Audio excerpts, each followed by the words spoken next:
The story begins with a man running from someone. He was given the wrong information by his informant about the client he was there to kill. According to the info, the client should have been alone, but he was not. He had lost 4 of his men in an instant, and now he was running for his own life. He got shot in the leg while he was running. The guy says to him how the Japanese Yakuza was done for at this point, revealing that the guy was a Yakuza. The guy slammed his face on the floor a few times. Then he ordered his minions to get the other guy that they had apprehended. The Yakuza guy was thinking he was done for. There was no way he could run away with his leg. Just then, he saw that the guy they were talking about was just a kid. He didn't know who it was. The gang leader figured he was just a poor guy who raided their place for some food. He threatened to kill him if he didn't find him useful. Just then, the guy noticed his shoelaces were missing. He immediately ordered his minion to get rid of him, but the kid slipped through his grab and attacked him from the guy's blind spot. He tried to block the attack, but he changed his trajectory mid-air and attacked his foot. Before anyone could react, he got behind the guy and locked him in a chokehold. The kid took his gun and started shooting at them. The mafia boss tried to fire back, but he hit his own man instead. The Yakuza guy couldn't believe what he was witnessing. A kid was going up against the mafia. The kid ran out of bullets, so he threw the gun to distract him. He got behind him without the guy noticing him. He punched him in the thighs and then choked him with his shoelaces. The guy realized that it wasn't just a coincidence. This kid was here on a mission to get rid of them. He was a professional killer. After killing him, he gave a hand to the Yakuza guy and assured him that he was on his side. His boss was the one who had sent him. The Yakuza guy still couldn't believe what he had seen that day. It has been 12 years since then. We see a van creeping around a school. The protagonist was now an adult. The Yakuza guy was also there. He woke him up and informed him about this next mission. It was a 1-year contract that involved this high school. The guy warned him not to take the school lightly. There were many delinquents in the school who dreamed of becoming gangsters. The situation was so out of control that even the police couldn't handle it anymore. The Yakuza guy throws the rapper on the road,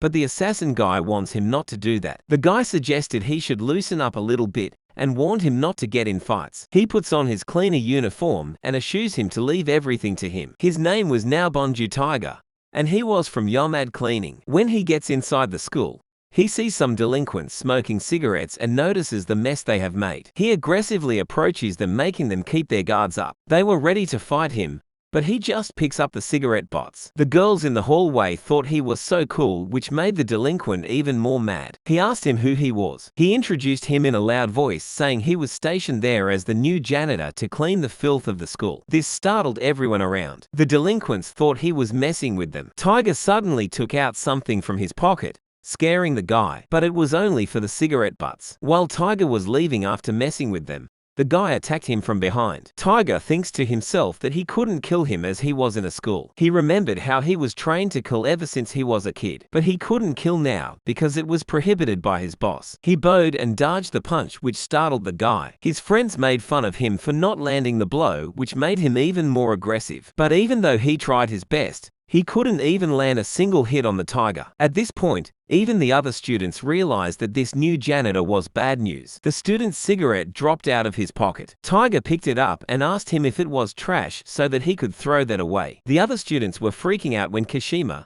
the leader, came forward to confront him. He grabbed him by the collar. Seeing him closing in all of a sudden, Tiger realized that he was an experienced martial artist. While Kashima was bluffing and boasting about himself, Tiger asked him if he was gonna hit him or not, as that was the reason he let him grab him by the collar in the first place. This pissed off Kashima big time. We see a teacher who heard a few girls talking about the new janitor and Kashima getting into a fight. She thinks to himself how Kashima's group's delinquent actions had gone too far. They even bully the adults. That's why all the teachers pretend not to see anything. Just then, she hears the commotion in the hallway. She figured that Kashima must be bullying someone and tried to stop him. But when she arrived there, what she saw shocked her. Kashima's group of delinquents were on the ground. Tiger informed her that he didn't use violence, so he should be fine. But much to his surprise, the teacher told him that he was fired. But luckily she was just joking. She showed him his room and all the equipment he needed. Tiger needed an insider informant who could keep him up to date with what was going on in the school, and he found the teacher as his candidate. He figured he needed to befriend her in order to get info. He introduced himself to her. She introduces herself as Hoshimarami. Tiger calls her by her first name right off the bat. He expressed his gratitude to her which made her fluster a little. She asked him what happened with Kishima, to which he simply replies that he was just picking up the trash and it turned out that way. He showed her the cigarettes and asked her if it was allowed in this school. She apologized to him and suggested he didn't stand out too much. He may have defeated Kishima's group, but that school was filled with even more dangerous kids. After saying that, she left for her class. Tiger says to himself how hard it was to get along. In the second year class B, Akikawa Yusei was making fun of Kishima, who was also a second year, for losing to a rookie janitor. He told him how the rumor had spread all over the school by now. He further goes on to mock him on how he lost even though he was the strongest of the second years. While Yusei was talking loudly, Hirose Shoko, a girl in their class, pointed out how stupid they were. Yusei told her not to meddle in their matter, but then the other girls started admiring how cool and handsome the new janitor was. Yusei asks Kishima why wasn't he saying anything. He informed him that the new janitor was dangerous and that they couldn't defeat him head-on if they fought. Just then, the senior, Gouda Alex, the executive of Ryokaku, comes there and slams his face onto the table for saying stuff like that. Kishima informed him that he was strong, so Alex suggested he attack his weak spot, because they couldn't just leave him be. When the teacher Ami was alone, some delinquents came up to her with weapons. Tiger was learning about the school rules when he heard a knock on his door. When he goes outside, he finds a smartphone, in which he sees the teacher being tied up. She was asking for help. He asked her where she was being held, but before she could tell him, the delinquents shut her up. They told him to find her in time or something bad might happen to her. Tiger found himself in quite a problematic situation. Alex's right-hand man came there and was about to make a move on her, but Kishima stopped him, saying they couldn't afford to hurt the hostage because he wanted to beat him fair. As they were arguing with each other, Tiger found them and came storming through the door. Mishida grabs the teacher and threatens to do something terrible to her if he steps forward. But much to everyone's surprise,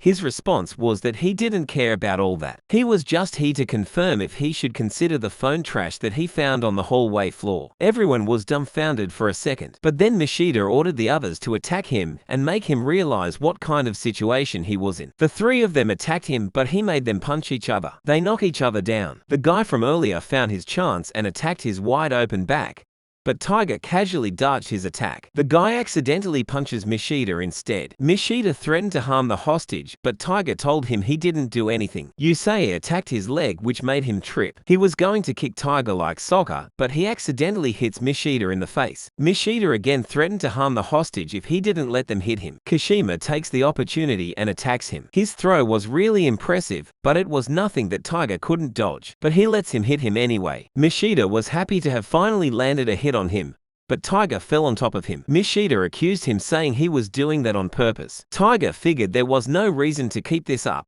because he had already secured the hostage. Now all he needed to do was to escape with her. But before that, he asked them if what they were doing wasn't illegal. Kidnapping, assault, violence, and attempted I-word. These were all serious crimes. But Mishida replies that he was doing all this in self-defense, as it was he who started all this. By that reasoning, Tiger also hits him for real this time. In just one punch, he was on the ground. He also stated that it was in self-defense. The others ran away, seeing Mishida get beat up in one punch. The teacher found him unconscious, but he didn't tell him about the incident because he didn't want rumors of him getting beaten by a janitor to spread. After he defeated Alex's right-hand man, Alex was also interested in him and wondered if he was capable. Now we see a little backstory of the teacher Ami. When she was in middle school, something had started unexpectedly. The damage to her belongings, bad-mouthing, ridicule, and public humiliation. She didn't know the reason. She was just struck by the consequences. She was bullied horribly. No one helped her. Even the teachers turned a blind eye. She didn't have anyone to talk to. There were thoughts of doing unthinkable in her mind. The thought of ending her own life crossed her mind, but she somehow pulled through that. She decided to become a teacher who would help students who were being bullied. She would help the students who need help. But the reality was 100 times worse than she had imagined. Even though she knew that students were being bullied, she couldn't do anything about it. Those students were trash and even bullied teachers. Every day she felt powerless until that guy showed up. Teacher Omi asked Tiger on a date. Although it was a drag for him, this was what he wanted, to get closer to her. After he was ready, he asked the Yakuza guy to comment on his drip. The Yakuza guy pointed out how he had the fashion taste of a middle schooler and how it sucked. He enlightens him with the mature man's drip, But Tiger wasn't interested. He goes out looking like that, which makes the Yakuza guy wonder if he would be okay. Tiger meets Omi, and she is dressed nicely. She notices his middle schooler drip, but doesn't point it out. She asks him why he didn't wear his necklace instead, to which he replies that it could be used to strangle one to death. She asked him if he could handle alcohol and took him to her favorite place. She is about to grill the meat when Tiger stops him and asked her to let her do the honors. He started grilling the meat magnificently. He was focusing on even the smallest of the details, and the result was worth the effort. After a couple of drinks,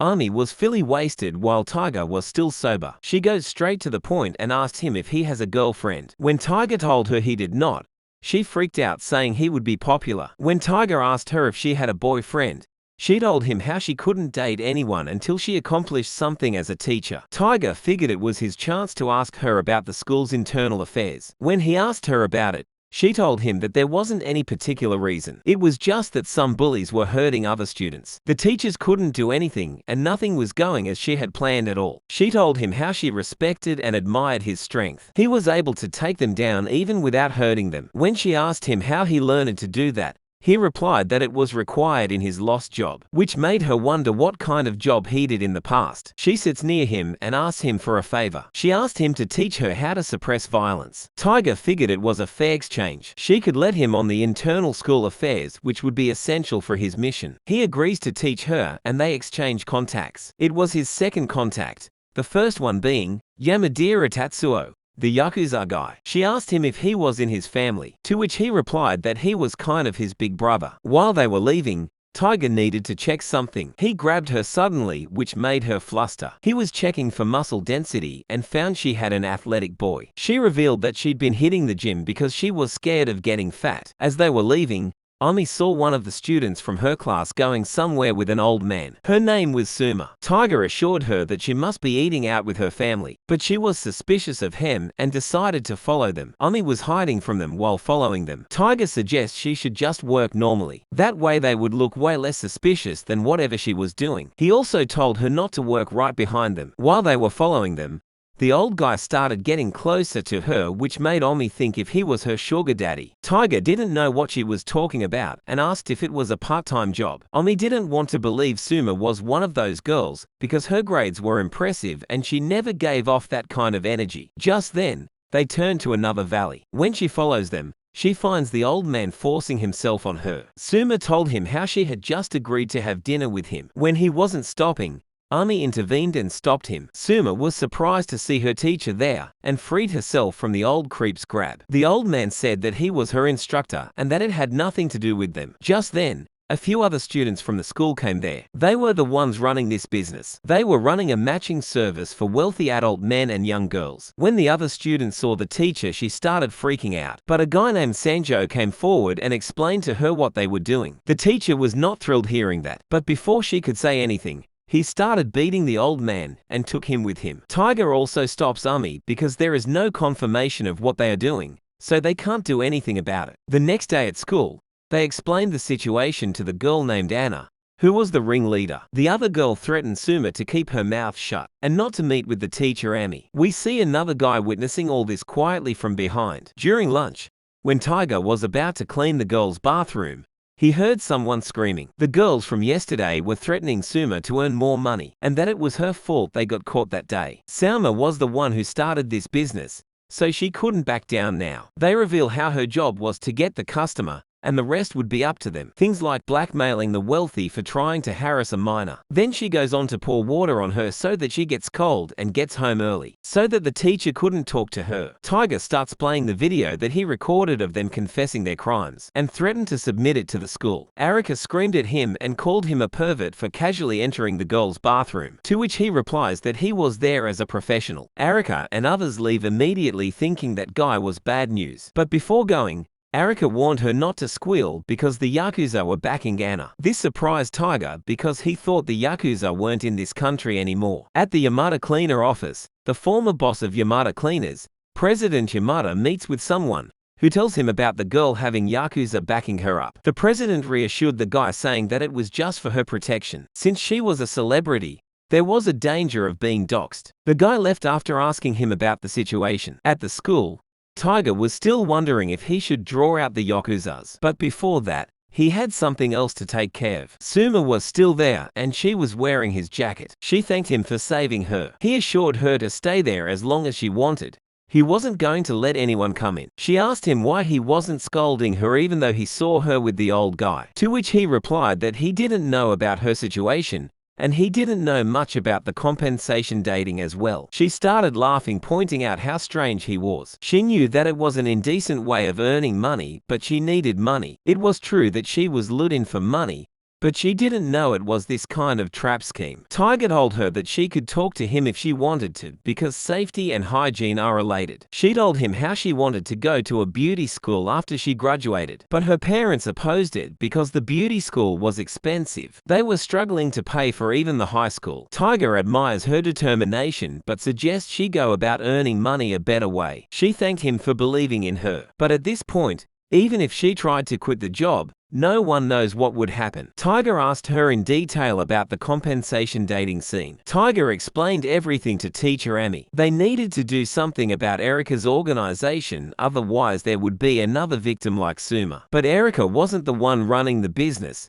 She could be easily replaced. If they wanted to shut down the organization, they'd have to crush the boss. They were using a deep web website for the matching. We see the Yakuza guy, Tatsuo, using the same website to hang out with the girls. After a few moments, we see Tatsuo taking a bath. He was in a hotel with one of the girls. As he was leaving, he paid for her service. But when he opened the door, he was confronted by the organization's men. They showed him the image of him with her and blackmailed him. Tatsuo starts acting like he is panicking. They take him back to the room. Meanwhile, we see Tiger tailing them from the shadows. They plan to infiltrate the organization. As he entered the hotel, the receptionist stopped him. Tiger told him that he was there to clean, but he didn't recognize the dress Tiger was wearing and confronted him about it. Having left no other choice, Tiger knocks him down and takes his dress. He goes door to find the room they were in. Just then, he sees Suma there and immediately hides from her. He wonders what was she doing there after promising him to leave this kind of word behind. As he was sneaking up on her,